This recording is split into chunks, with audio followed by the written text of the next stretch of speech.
ہر قسم کی حمد و ثنا اور کبریائی اللہ تبارک و تعالی کی پاک ذات کے لیے ہے، بے شمار درود و سلام محمد الرسول اللہ صلی اللہ علیہ وسلم پر کہ جن کی پیروی میں ہی ہماری دنیا کی اور آخرت کی کامیابی ہے۔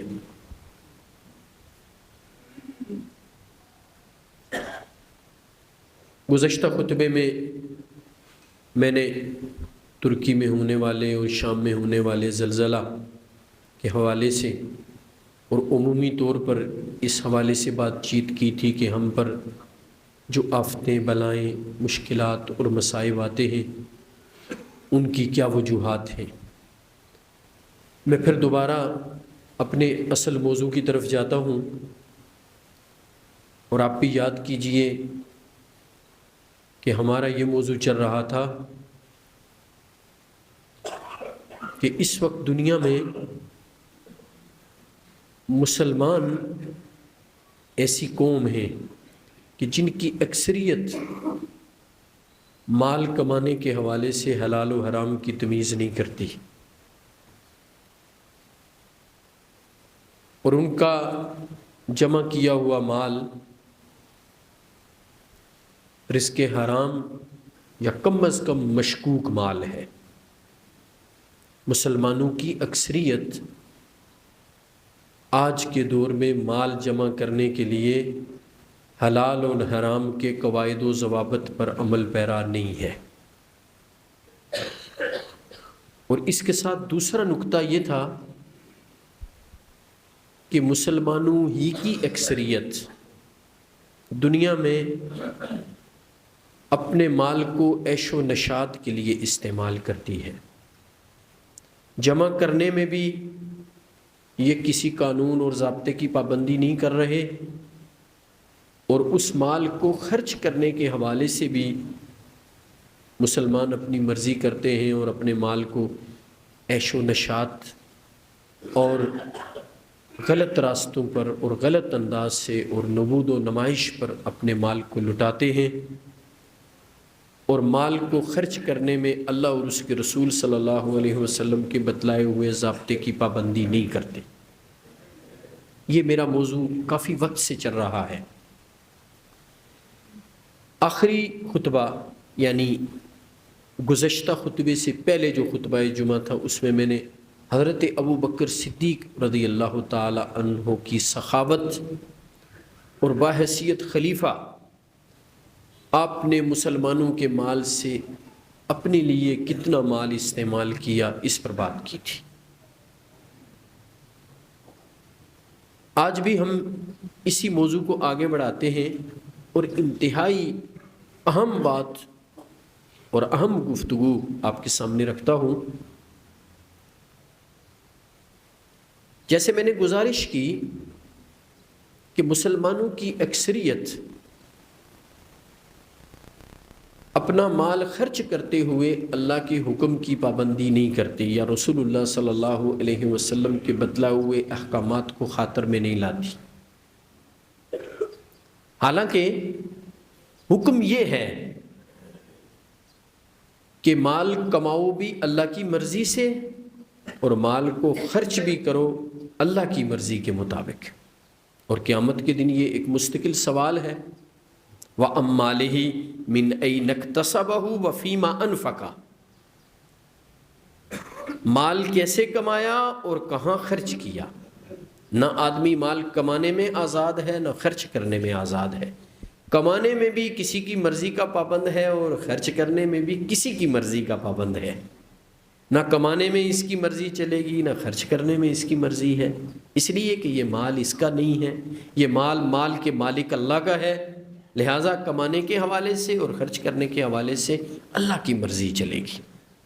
یہ نقطہ سمجھنا بہت ضروری ہے۔ اسی لیے اللہ رب العزت نے مال خرچ کرنے کی ترغیب دی ہے، اس کا حکم دیا ہے۔ کہاں؟ اللہ کی رضا والے کاموں میں، جس سے اللہ خوش ہو جائیں، جن کاموں سے اللہ خوش ہوتے ہیں وہاں اس نے مال خرچ کرنا ہے، اس بات کا حکم ہے، اس کی ترغیب ہے۔ یعنی انفاق کی ترغیب ہے، انفاق کا حکم ہے، اور اسراف کی ترغیب ہے اور اس سے منع کیا گیا ہے۔ یہ جملہ میں دوبارہ دہراتا ہوں،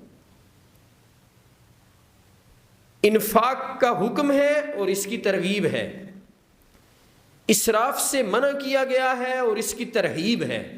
ہم کیا کرتے ہیں؟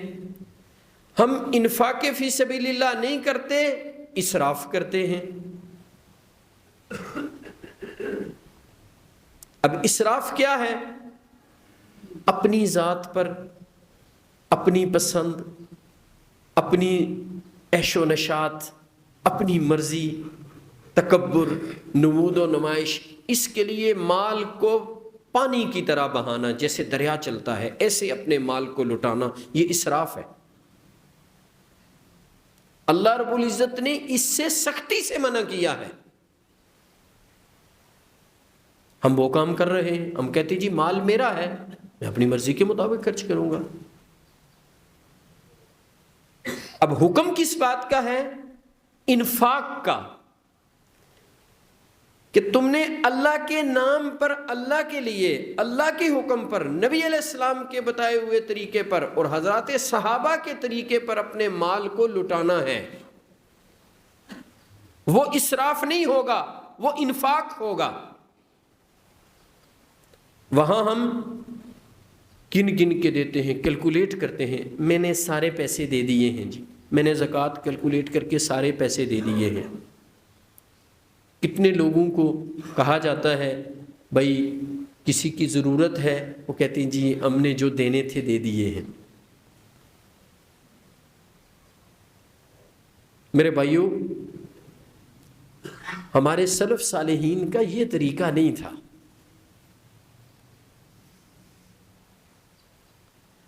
مال کس ریشو سے خرچ کرنا چاہیے؟ میں آپ کو ایک خوبصورت واقعہ سناتا ہوں۔ ایک تو حضرت ابوبکر صدیق کا واقعہ ہے نا، وہ تو نادر مثال ہے کہ سب کچھ لے کے آ گئے اور کہنے لگے اب کئی تو لہم اللہ و رسولہ، ویسا کوئی نہیں بن سکتا۔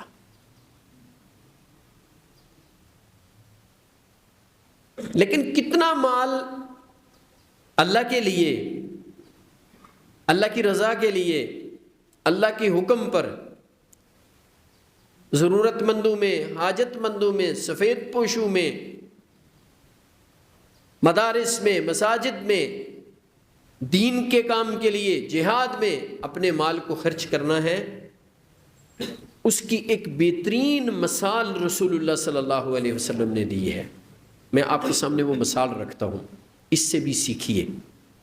صحیح مسلم میں ایک حدیث ہے، غور سے سننا، یہ صحیح مسلم کی حدیث ہے جس کے حوالے نکال کر آپ لوگوں کو دکھاتے رہتے ہیں کہ یہ دیکھو رفع یدین کی حدیث ہے، یہ دیکھو امام کے پیچھے فاتحہ پڑھنے کی حدیث ہے۔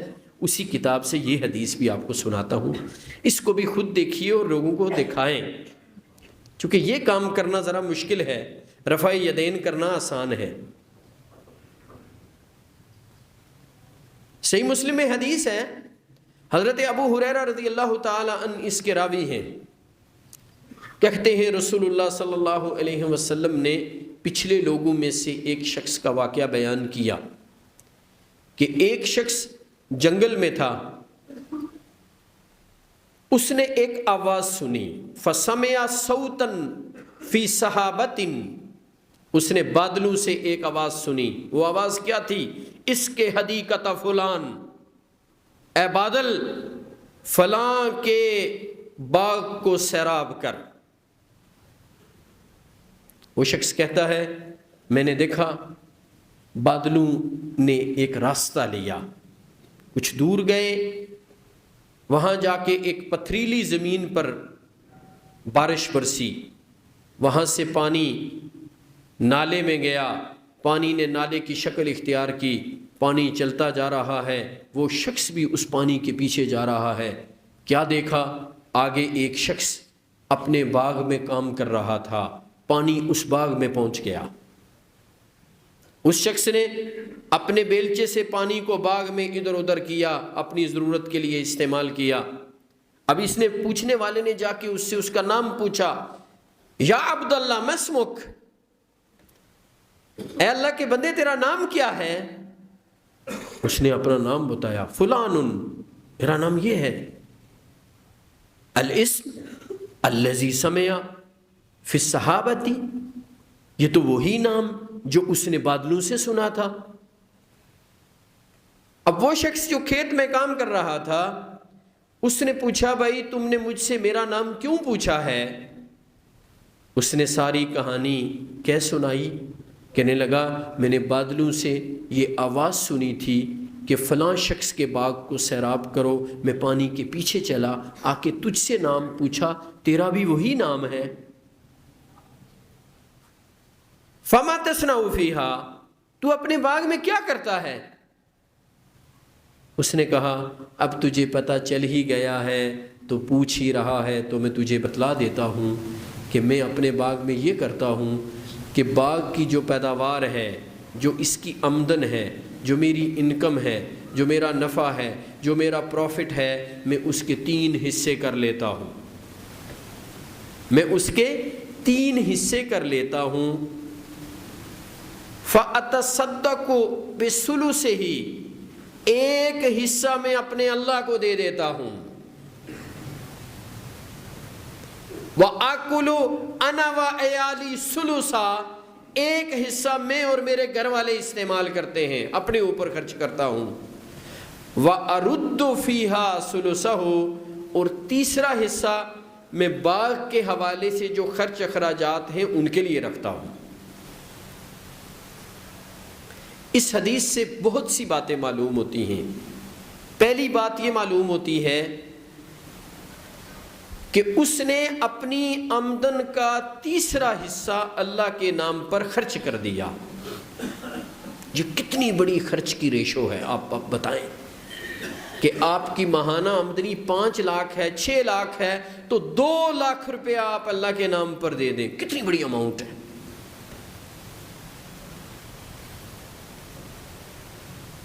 ایک تو یہ ہے آپ زکوٰۃ دے کے فارغ ہو جائیں، ایک یہ ہے کہ ایسا انفاق اور ایسے سخی بن جائیں کہ اتنا مال آپ اللہ کو دے دیں۔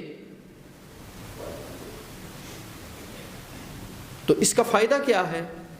اس کا فائدہ بھی بتلاتا ہوں نا، کہ جب کہیں بارش نہیں ہو رہی، اس ایک شخص کے باغ کو بارش کی ضرورت ہے، اگر بارش نہ ہو اس کی پیداوار نہ ہو، وہ جو 6 لاکھ کما رہا ہے وہ نہ کمائے، اس کو بارش کی ضرورت ہے۔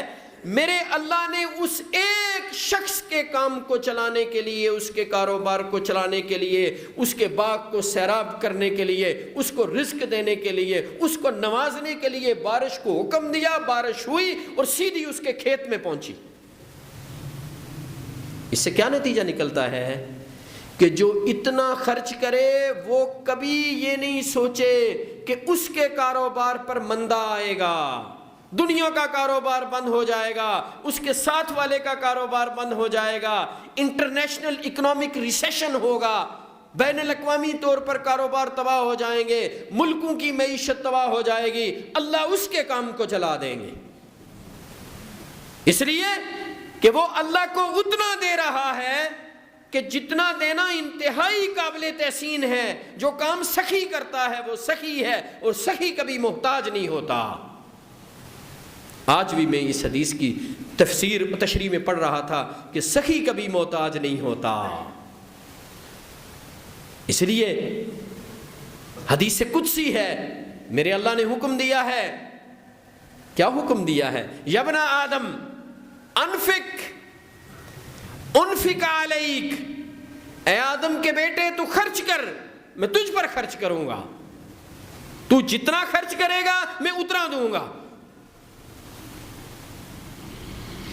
اہل علم کہتے ہیں اللہ رب العالمین نے وعدہ کیا ہے کہ جتنا تو خرچ کرے گا میں اتنا دوں گا، تھوڑا دیتا ہے تھوڑا دوں گا، زیادہ دے گا زیادہ دوں گا۔ اب یہ تیرے اوپر ہے، تو جو راستہ چوز کر لے۔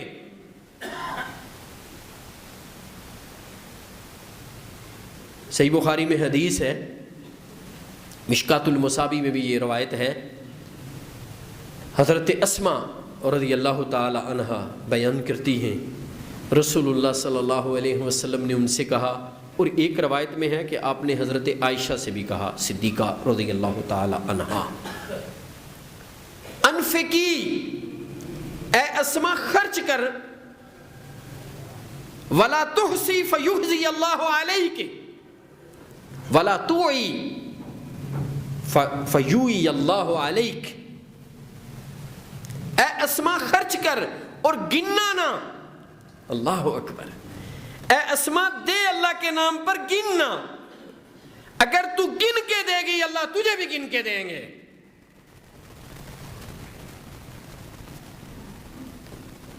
جیسے ہم اپنے لیے خرچ کرتے ہوئے نہیں نا گنتے، ایسے اللہ کے نام پر خرچ کرتے ہوئے نہ گنا کرو۔ مجھے ایک صاحب نے بتلایا، انہوں نے کہا میں مدینہ شریف گیا تو میں نے ایک عربی کو دیکھا کہ وہ لوگوں کو دیتا نا پیسے، کہتے جی وہ ایسے کر کے جیب میں ہاتھ ڈالتا نا، گنتا نا، یوں پکڑتا، جتنے اس کے پیسے آتے دوسرے کو پکڑا دیتا۔ اللہ کے نام پر کیا گننے ہیں؟ پھر اللہ نے یہاں بھی شرط لگا دی کہ اگر گن کے دے گا میں بھی گن کے دوں گا، اور اگر بغیر گنے دے گا میں بھی بغیر گنے دوں گا۔ وَلَا تُوعِي فَيُوعِي اللَّهُ عَلَيْكِ، اور اے اسما اپنا ہاتھ نہ روکنا، اگر تو نے اپنا ہاتھ روک لیا تو میں بھی تجھے دینا بند کر دوں گا۔ تو میرے بھائیوں آپ دیکھ لیجئے، ہمارے ہاں وہ شیخ لوگ ذرا زیادہ کاروباری ہیں تو ان کی ایک عمومی عادت ہوتی ہے، وہ شیخ یہاں بیٹھے ہوئے ہیں ناراض نہ ہونا، خاص آدمی کی بات نہیں کر رہا، ان کی عادت ہے کہ وہ اپنے اوپر مال بہت خرچ کرتے ہیں، بہت زیادہ، عیش و نشاط، یقین جانے ان کا کھانا پینا، رہن سہن، گاڑیاں، شادیاں، وہ جہاں پہ 1 روپیہ خرچ کرنا ہے وہاں 10 خرچ کریں گے، اور جب دوسروں کو دینے کا معاملہ آئے گا پھر وہ حساب کتاب کریں گے، جی زکوٰۃ تو ہم نے ساری دے دی ہے، جو دینا تھا وہ دے دیا ہے۔ جی صرف زکوٰۃ ہی ہوتی ہے، انفاق نہیں ہوتا، وہ تو فرضی نفقہ ہے۔ جو صدقات ہیں وہ کیا ہوتے ہیں؟ جن پر ساری ترغیب ہے، جن پر اللہ کے رسول صلی اللہ علیہ وسلم نے سخی کو عالم کے برابر کھڑا کر دیا ہے۔ وہ عالم کہ جس کے لیے سمندر کی مچھلیاں دعا کرتی ہیں، محمد الرسول اللہ صلی اللہ علیہ وسلم نے فرمایا، آپ کے سامنے 2 اشخاص کا تذکرہ ہوا، ذکر علی رسول اللہ صلی اللہ علیہ وسلم رجلان احدہما عالم والآخر عابد، فقال النبی صلی اللہ علیہ وسلم فضل العالم علی العابد کفضلی علی ادناکم، ثم قال ان اللہ وملائکتہ واہل السماوات والارضین حتی النملۃ فی جوہرها وحتی الحوت لیصلون علی معلم الناس الخیر او کما قال صلی اللہ علیہ وسلم۔ امام ترمذی اس حدیث کو لائے ہیں، 2 لوگوں کا رسول اللہ صلی اللہ علیہ وسلم کے سامنے تذکرہ ہوا، ان میں ایک عالم تھا اور دوسرا بڑا متقی پرہیزگار اور عابد تھا، عبادت گزار تھا، کوئی عام آدمی نہیں تھا، کوئی گناہ گار مسلمان نہیں تھا، بلکہ ایک متقی شخص تھا۔ رسول اللہ صلی اللہ علیہ وسلم نے فرمایا کہ عالم کی عابد پر اتنی فضیلت ہے جتنی میری تم میں سے کسی ادنا شخص پر ہے۔ پھر نبی اکرم صلی اللہ علیہ وسلم نے فرمایا بے شک اللہ، اس کے فرشتے، آسمانوں کی مخلوق، زمینوں کی مخلوق، حتیٰ کہ چونٹی اپنے بل میں اور مچھلی پانی میں عالم کے لیے دعا کرتی ہے۔ اتنا مقام، لیکن اللہ نے سخی کو عالم کے برابر کھڑا کر دیا۔ فرمایا لا حسد الا فی اثنتین، فرمایا 2 لوگ ایسے ہیں جن کو دیکھ کے رش کیا کرو، اللہ مجھے ان جیسا بنا دے۔ 2 لوگ ایسے ہیں کہ ان کو دیکھ کے رش کیا کرو، اللہ مجھے ان جیسا بنا دے۔ ان میں ایک عالم ہے اور دوسرا سخی ہے جو اللہ کے نام پر اپنا مال دونوں ہاتھوں سے لٹا رہا ہے۔ یہ مقام صرف زکوٰۃ دینے سے نہیں نہ ملتا کہ کیلکولیٹ کر کے دو، اس کے لیے قربانی دینی پڑتی ہے، اس کے لیے قربانی دینی پڑتی ہے، پیاری چیز کو قربان کرنا پڑتا ہے۔ اب میرے بھائیوں دیکھیے کہ جو شخص اس انداز سے اپنے مال کو دونوں ہاتھوں سے لٹائے اللہ کی رضا کے لیے، تو وہ اللہ کے ہاں کتنا پسندیدہ ہے، اور اللہ رب العالمین ایک تو اسے قابل رشک مسلمان قرار دے رہے ہیں جو دوسروں کے لیے مثالی ہے، دوسروں کے لیے نمونہ ہے، اور دوسرا اس کے کاروبار کو چلانے کی ضمانت دے رہے ہیں کہ تیرے کاروبار پر کبھی مندہ نہیں آئے گا، جو تو اللہ کے نام پر دے رہا ہے، جو تو اللہ کے لیے دے رہا ہے، جو اس مال کے ذریعے تو اللہ کی خوشنودی حاصل کر رہا ہے، جب تو اللہ کو دیتا ہے تو گنتا نہیں ہے، تو پرواہ نہیں کرتا، تو یاد رکھ میں تو ہے ہی بے پرواہ ہوں، تجھے نواز کے ہی رہوں گا۔ اور یہ بات میں زور دے کے آج کے ماحول میں اس لیے بھی کہہ رہا ہوں کہ میرے بھائیوں، آج مالداروں کی بڑی ذمہ داری ہے ان حالات میں جب ہماری معیشت انتہائی دگرگوں ہے اور حالات بڑے ناگفتابے ہیں، تو میرے بھائیوں جو محتاج، جو مسکین، جو کمزور لوگ، وہ آپ کی مدد کے محتاج ہیں آج کے دور میں۔ اور جب میں یہ بات کہتا ہوں، کچھ لوگ کہتے ہیں کہ جی دیکھیں لوگ کام نہیں کرتے، فلاں یہ نہیں کرتے، بے ایمانی کرتے ہیں فلاں۔ بھائی بات یہ ہے کہ آپ کو اللہ نے اتنا شعور تو دیا ہے کہ مال کو کہاں خرچ کرنا ہے، اتنا تو دیکھ لیجئے۔ اور میں ہمیشہ منع کرتا ہوں، مانگنے والوں کو نہ دو، یہ جو پروفیشنل مانگنے والے ہیں ان کو نہ دو، یہ امیر لوگ ہیں اس لیے کہ ان کی انکم ہے، خرچ کوئی نہیں ہے، یہ تو کسی سے بھی کھانا کھا لیتے ہیں، نہ یہ اسکول میں بچوں کو پڑھائیں، نہ ان کا کوئی زندگی کا کوئی سٹینڈرڈ ہے، ان کا تو کوئی مسئلہ نہیں ہے۔ پھر دوسرے ان لوگوں کی بھی حوصلہ شکنی کریں جو کام نہیں کرتے، جو نوکری نہیں کرتے، جو کام نہیں کرتے، ان کو بھی مت دیں، اس لیے کہ آپ ان کو دیں گے وہ اور نکمے ہو جائیں گے۔ بھائی اس کی تو ہم حوصلہ شکنی کرتے ہیں۔ دیں کن کو؟ دیں ان سفید پوش لوگوں کو جن کی آمدن ان کے خرچ سے کم ہے۔ اور کیا آپ کو نہیں پتا آپ کوئی اپنا سیارے پہ رہتے ہیں یا چاند پہ رہتے ہیں؟ آپ تو یہیں رہتے ہیں نا، آپ کو نہیں پتا ایک ایوریج فیملی کا خرچہ کیا ہے؟ آپ ایک کام کرنے والے، ایک محنت کش، ایک کاروباری، کسی سے بھی آپ پوچھ سکتے ہیں آپ کی انکم کیا ہے، آپ کی تنخواہ کیا ہے، اس کے مطابق آپ اندازہ لگا لیں۔ اگر وہ کرائے پہ رہتا ہے، وہ اس کے کتنے بچے ہیں، آپ کو پتہ چل جائے گا خرچ کتنا ہے اس کا۔ یہ آپ کی مدد کا مستحق ہے، اس سے تعاون کیجئے، اس کی ضرورت پوری کیجئے۔ یہ اس وقت سب سے بڑا کرنے کا کام ہے، یاد رکھیے۔ اس عمل کے برابر اس وقت کوئی عمل نہیں ہے، کوئی عمل میری نظر میں اس عمل کا مقابلہ نہیں کر سکتا۔ یہ آپ کے کرنے کا کام ہے۔ یہ ریاست کا کام تھا، لیکن ریاست تو میری جیب اور آپ کی جیب سے نکال رہی ہے۔ ریاست سے بڑا ڈاکو کوئی نہیں ہے۔ وہ جن کی حیثیت ماں باپ کی تھی، وہ اولاد کو دونوں ہاتھوں سے لوٹ رہے ہیں۔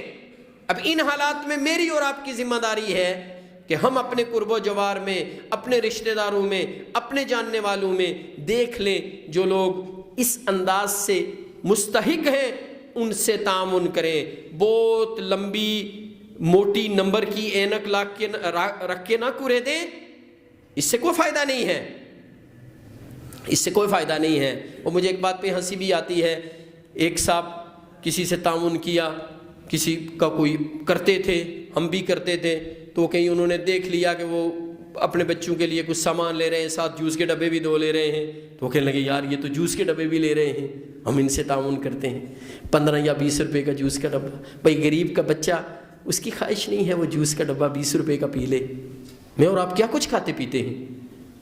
وہ یہ چند دن پہلے مجھے ماموں کا بیٹا ملا، کہنے لگے جی میں لاہور میں گیا، وہ ایک جگہ بڑے اچھے برگر تھے، 6000 روپے کے 2 برگر لے آیا، بڑے مزیدار تھے۔ اب آپ اندازہ لگا لیں، 6000 روپے کے 2 برگر۔ اب وہ کوئی امیر آدمی نہیں ہے، ایک کمپنی میں جاب کرتا ہے، چلیں اس کی اچھی تنخواہ ہے، لیکن تنخواہ ہے، کوئی ایسی بات نہیں کہ وہ کوئی بہت امیر آدمی۔ 6000 روپے کے 2 برگر اپنے لیے، بالکل ٹھیک، کوئی اسراف نہیں، کوئی غلط کام نہیں۔ اور اگر میں دوسرے کی مدد کر لوں، وہ 20 روپے کی کوئی چیز کھا لے یا 50 کی، مجھے اس میں بھی تکلیف ہو جاتی ہے۔ میرے بھائیوں نہیں، یہ طریقہ بھی درست نہیں ہے، اصلاح کے لیے کہہ رہا ہوں۔ اس کو ریت کے ہم پابند نہیں ہیں، ہم عمومی طور پر دیکھیں، وہ مانگنے والا تو نہیں ہے، سفید پوش ہے، ہم اس کی مدد کریں، اور پھر اس مدد پر جو ہمیں ملنا ہے وہ اجر دنیا کا ہو یا آخرت کا ہو، وہ اللہ رب العالمین سے اپنے اجر کی توقع کریں، ادھر ہی رکھیں اپنی نظر، اس کو چھوڑ دیں۔ اب یہ نہ دیکھیں وہ کیا کر رہا ہے، میرے بھائیوں یاد رکھو، کسی سے مدد اور تعاون کی یہ بنیاد نہیں ہے کہ وہ متقی ہو۔ اگر ایسے ہو تو پھر میرے بھائیوں جو گناہ گار لوگ ہیں وہ سارے کے سارے ہی مر جائیں، بھوکے ہی مر جائیں، اللہ کسی کو بھوکا نہیں مارتے۔ میرا اللہ بھی ہے نا، وہ ابراہیم علیہ السلام نے اسے بسم اللہ نہیں پڑھی، ابراہیم علیہ السلام نے کہا اٹھ جاؤ، دسترخوان سے اٹھ جاؤ۔ تو اللہ نے کیا تعلیم دی؟ ابراہیم یہ اتنے عرصے سے بغیر بسم اللہ کے کھا پی رہا ہے، میں تو اسے دے رہا ہوں۔ سو میرے بھائیوں یاد رکھو، یہ کرنے کا کام ہے اور یہ اس وقت بہت زیادہ ضروری ہے۔ یہ ابھی دیکھیں نا، جو کل پرسوں جو تحفہ دیا ہے آپ کو آپ کے ماں باپ نے، حکمران ماں باپ کی حیثیت رکھتے ہیں، انہوں نے جو بہترین تحفہ عوام کو دیا ہے 2 دن پہلے، وہ بھی آپ کے سامنے ہے۔ تو ان حالات میں ہماری ذمہ داری ہے، میری اور آپ کی، کہ ہم اسی سنت پر چلیں جو محمد الرسول اللہ صلی اللہ علیہ وسلم کی سنت اور طریقہ ہے، حضرات صحابہ کا طریقہ ہے۔ مدینے میں قحط آیا نا، تو حضرت عثمان نے باہر سے بہت غلہ اور مال منگوایا ہوا تھا، تو مدینے کے تاجر آ گئے اور آ کے کہنے لگے کہ ایسے کریں کہ ہمیں یہ مال دے دیں، ہم آپ کو ڈبل منافع دیتے ہیں، ڈبل پہ۔ تو حضرت عثمان نے کہا کہ نہیں، مجھے اس سے زیادہ ملتا ہے۔ اب وہ تاجر حیران کہ بھئی وہ کون ہے جو ڈبل سے زیادہ آپ کو دے رہا ہے؟ ان کا خیال تھا ہم ڈبل پہ لے لیتے ہیں، اب ظاہر ہے اس سے مہنگا کر کے بیچیں گے، قحط ہے، اور زیادہ منافع کمائیں گے، جیسے آج ہمارے ہاں کیا جا رہا ہے۔ تو انہوں نے کہا نہیں جی مجھے تو اس سے زیادہ ملتا ہے۔ تو کہنے لگے جی وہ کون ہے؟ انہوں نے کہا تم مجھے ڈبل دیتے ہو، میرا اللہ 700 گنا اور اس سے بھی زیادہ دیتا ہے، میں یہ سارا مال مسلمانوں میں تقسیم کرتا ہوں۔ یہ ہے ہمارے سلف صالحین کا طریقہ اور سنت۔ اللہ رب العالمین مجھے اور آپ کو بھی انفاق فی سبیل اللہ کرنے اور ان خوش نصیب لوگوں میں شامل ہونے کی توفیق عطا فرمائے جو اپنا مال دونوں ہاتھوں سے اپنے رب کو راضی کرنے کے لیے لٹاتے ہیں، اور اللہ ہمیں نیتوں کی حفاظت کی بھی توفیق عطا فرمائے۔ اقول قولی ھذا واستغفر اللہ لی ولکم ولسائر المسلمین۔ سبحان ربک رب العزۃ عما یصفون وسلام علی المرسلین والحمد للہ رب العالمین۔